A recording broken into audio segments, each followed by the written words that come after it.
Throwdown, and of course, like I said earlier, Dave's got to throw Roth in the mix because he can't get enough, and that is coming up next. But after that, we have our very emotional and deep interview with Billy Sheehan, bassist, formerly from David Lee Roth's band, formerly from Mr. Big, also from Talas, Sons of Apollo, Winery Dogs. This man has a resume, forget it, unbelievable. Billy spoke to us literally like a week to a few days after Phil Naro's passing, the lead singer of Talas, and he got very reflective on Phil's life and his contributions to the new album. He talks about the new album, and he talks about his time in the other bands as well, and we get into all of that. So we have a stacked episode for May. We're all going full guns here, and that is all coming up next. Take a listen.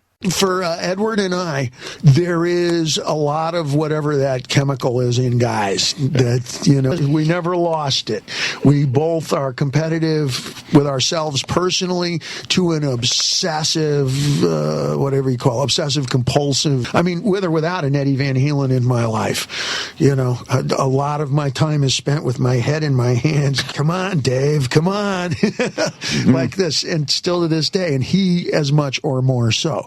Then together with each other, there is that mutual support of, wow, am I glad I met you? Wow, we've done some great stuff together. And that also combines with, I think you're in my space. Are you a guitar enthusiast? Want to learn all the tricks and licks of the trade? Searching for that Eddie Van Halen sound and speed? Want to play in the style of Alex Lifeson of Rush, Mick Mars of Motley Crue, or Brian May of Queen? Then sign up for Zoom lessons from the best, Lance Turner, the guitars for the #1 Van Halen tribute band, the Atomic Punks. Lance will take you on as his personal student in the comfort of your own home on Zoom. To sign up, contact Lance via email at lancetLessons@gmail.com. Lessons are at an affordable rate of $40 an hour. Email Lance today at lancetLessons@gmail.com.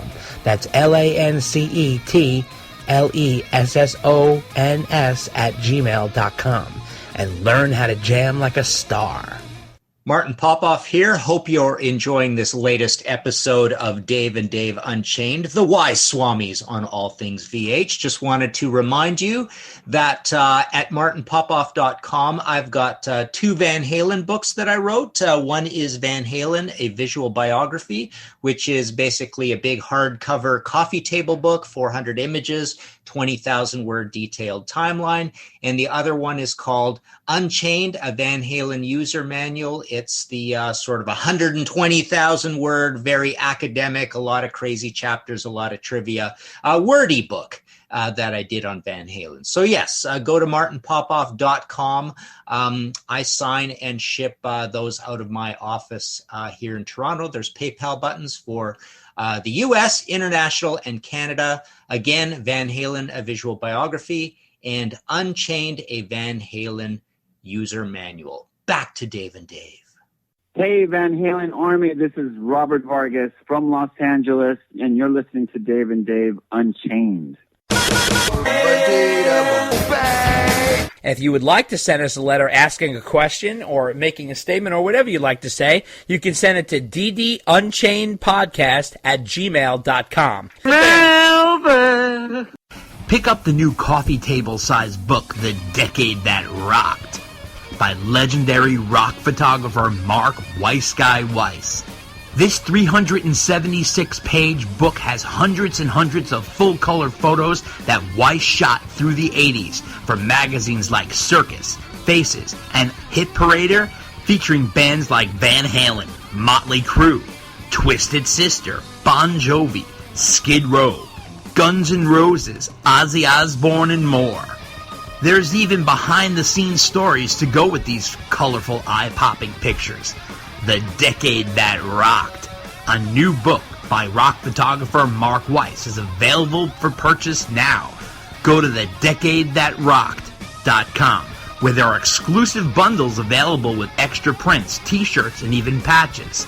Inquire about the Van Halen bundle, especially made for Dave and Dave Unchained listeners. Order today. The decade that rocked. It'll rock your world. I just enjoy playing, period. Whether it's by myself or with people or with machines or just in my own mind while I'm going to sleep. Well, Dave, we've been cooking this one up for a while, and we finally have come to this point. So, we are doing a special on exiting Van Halen, the post-Van Halen albums from both Sammy Hagar and Gary Cherone. And obviously we're looking at 1997's Marching to Mars with Sammy Hagar, as well as Gary Cherone's Tribe of Judah album, Exit Elvis, which came out in 2002. We have two very, very interesting records here, both men in compromising positions, I guess. I mean, I guess technically they were both let go from the band, right? I mean, that's sort of... Well, it depends who you ask at the time. Yeah. And even, well, obviously you can't ask Ed anymore. But no, of course not. You know, well, Gary, I think they were both on the same page. But Sam, it was always a he said situation. Whether he was fired or he quit. I guess that's in the perspective of it all, because we'll get into each one, and we're going to start with Sam, because he came first. Just in regarding the Sam situation, if you can remember, and actually, Dave, believe it or not, today marks the 25th anniversary of the whole Twister situation. If you can remember that, in 1996, when Van Halen released their last single with Sam, Humans Being, for the Twister soundtrack. And it was around this time that the band released that, and they ended up in a twister themselves as the band broke up a month later, which was crazy news because I remember getting all excited to hear the song, loved the song, freaked out over the song. Oh, yeah, it was one of their better songs. Oh, my God, it was like tremendous. And then all of a sudden, I remember being at work and hearing over the radio the news about Sammy Hagar leaving Van Halen. I couldn't believe it. I was shocked. I was more shocked about that than when Dave left. That's how shocked I was. I couldn't believe it. Yeah, it was crazy. I remember I was in New Orleans on vacation, and I read about it in the paper. Oh. And I'm like, I can't even go away for a week. And this band breaks up. That's right. It was incredible. Well, this marks the Red Rocker's return to his solo career. So now, obviously, Sam, he was in Montrose, 2 albums, had a solo career, went into Van Halen, even did a solo album after Van Halen's first album with him, 5150, did that I Never Said Goodbye album in 1987. Fast forward 10 years, we're at 1997, he's a solo artist again. So it's important to note that this album came out less than a year after him leaving Van Halen. So Hagar was determined to beat Van Halen to the punch for sure. He was sort of in a bit of a race. And I think it shows because the album feels a little rushed. And it's a little bit all over the place. Not that there's not good stuff there, but we'll get into it. It's produced by Mike Klink, who produced Appetite for Destruction for Guns N' Roses. And he did this album for MCA Records, which was a strange sort of pairing because this album cannot be found on Spotify or iTunes. And I don't know what the situation is, but it's the only Sammy Hagar album that is not available on streaming services or for download. Is that right? Even Not For Sale is streaming? That's correct. Not For Sale, which is the Sammy Hagar album, that's available. That is available for streaming. That is available for purchase for MP3 download. This one cannot be found. Well, that's interesting because, well, I don't know what happened to MCA, who bought it, but I think he was on MCA. Yes, that's what I just said. They had bought Geffen Records. Right? And that's how he ended up on MCA because his solo deal was with Geffen. That's correct. And Sam, at this point, did not even have a band per se. He was putting together musicians. He had Denny Carmassi on drums, Denny Carmassi from Montrose, Jonathan Pierce on bass, Jesse Harms from his solo career on keyboards and background vocals. Sam was on vocals and he played guitar. He even played bass on one of the tracks. This album is it's a very interesting album. I have to say, it is not what I expected. So when I heard this album, I was a little thrown off because it's just not what I expected from Sam. What about you, Dave? What was your initial impression when you heard it? You're right. It is not what I expected. Now, I do not consistently buy Sammy's solo output. Yes. I do not have every one of his solo albums. Right. I don't even know that I have half of them, actually. Okay. So when I heard the first few songs at the time it came out back in 97, when I first heard those songs, it didn't really move me to buy the album. So I didn't. And in fact, in preparation for this podcast, and in full disclosure, I still don't own the album. Wow. And had to stream it to listen to it. Okay. Because I was like, whatever I heard, I was like, meh, okay, not enough for me to buy the album. Yeah. And after listening to it, I'm reminded why it didn't move me enough to buy the album. But we'll dive into that. Absolutely. Well, it is available on YouTube for those who want to check it out. I wanted to note to you, Dave, a few quotes that Sam did in an interview during the promotion of Marching to Mars. That's the name of the album, Marching to Mars. First of all, strange title, right? That's strange title.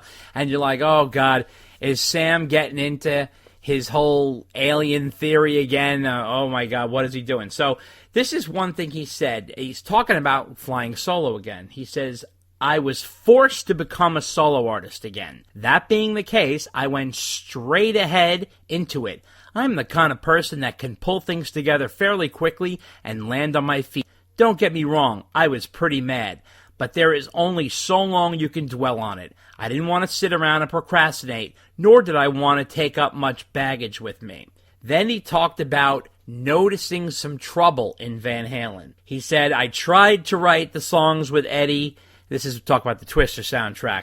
But they wanted to go left, and I wanted to go right. It was evident at this point that doing a new record was going to be difficult. And he said that he didn't want to do a song for the Greatest Hits record for a third time with a third producer. And he says, before I knew it, Eddie had gotten Dave back to the band to record a few new songs for a Greatest Hits album. Then he talks about how he started right away. He says, Eddie and I could sit down and write another great album tomorrow. But the point is, I was forced to become a solo artist again. I went to Maui for a few weeks to contemplate retirement and the future. Those were two of the most miserable weeks I have ever had. Here I was in one of the most beautiful places on earth, and I couldn't even enjoy it because I was upset. So I dove headfirst into what was now going to be my future. If I didn't, I would have gone crazy. An interviewer asked him about the new version of Van Halen, because at this point, during this interview, they had announced Gary Cherone as the new singer. So what happened here was he said, as far as the new version of Van Halen, I hope they are great. And if they flounder and ruin this big thing, I'll be greatly disappointed. There were times in the studio and on stage that I think we were the greatest band in rock history. We could have gone up against Led Zeppelin, Cream, or even U2 at their best. I admire all these groups, but I can also state that there were times when Van Halen was the creme de la creme. I'm not trying to destroy anything about the past, but rather preserve it.